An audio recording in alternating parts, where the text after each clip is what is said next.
Not too long ago, I did a video where I said the Walther PPQ is probably the best striker-fired gun available on the market today. I just think it's bar none the best polymer striker-fired gun you can buy. Now immediately, a lot of people that aren't familiar with this gun started chiming in, along with the fanboys who said, well, surely it's not better than an M&P, or it's not better than a Glock, etc. Do you really think that? Where do you get off saying that? Well, yes, I really do think that, and I'll tell you why I say that. In fact, today I'm going to make a little video comparing it to a Smith & Wesson M&P and a Glock 19, and I'll tell you why I think the PPQ beats them both hands down. First off, let's talk about build quality, just overall build quality. The Walther PPQ is much more refined, much better built. It's just a far more precise firearm. So it wins hands down. I mean, it's just far better built than the Smith & Wesson or the Glock. Now, the second place in this position would be the Smith & Wesson M&P. Now, this gun is not nearly as well built as the PPQ. It's quite a ways behind, but it is better than the Glock, if you ask me. It's just better put together. Now, a lot of people say, well, the reason the Glock is so good is because it's loosely built. Well, that's true and it's not. The loose tolerances do give it a little bit of forgiveness in the way it functions, but overall, it's not really that necessary for it to be quite as loose as it is. And come on, let's face it, warping, dust covers, etc., Glocks just aren't that great built. They're good guns and they're functional guns, but as far as build quality goes, they're not the tops.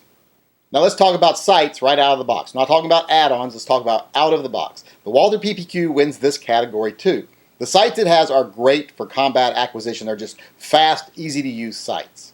Now I will say that the gun that comes in second in this category, the Smith & Wesson M&P, does have better sights for the range. If your concern is what sights are better for the range, the M&P would probably win this category. But these aren't range guns. These are self-defense guns. So I think the quick use sights of the PPQ are much better for self-defense, so I still give them the nod overall. Now I will say, if you're going to buy replacement sights, the Glock and the M&P have the edge. There's far more available for them. I have TFOs on both of these guns, and they're better than anything you can buy for the PPQ. So if you're buying aftermarket sights, the Glock and the M&P would win in that category, but I'm going right out of the box, and still the PPQ would win right out of the box. Now let's talk about inherent accuracy. Now in this category, the PPQ wins again. From a rest, from the bench, it just gets consistently smaller groups every time. The gun that would come in second place would be the Smith & Wesson M&P. It does better than the Glock. The Glock just doesn't get that great of groups at 30 yards from a rest. These guns do much better. The M&P does much better than the Glock, and the PPQ does even better than the M&P. So I have to give the nod in accuracy to the PPQ. Now let's talk about the trigger. The PPQ wins once again in this category. It has the best trigger I've ever found in a striker-fired gun. It's clean, it's crisp, it's light. It's just by far the best trigger I've ever experienced on this type of polymer gun. Now in this category, the second place would go to Glock. It does have a fairly decent trigger. It's not a great trigger, but it's a decent trigger.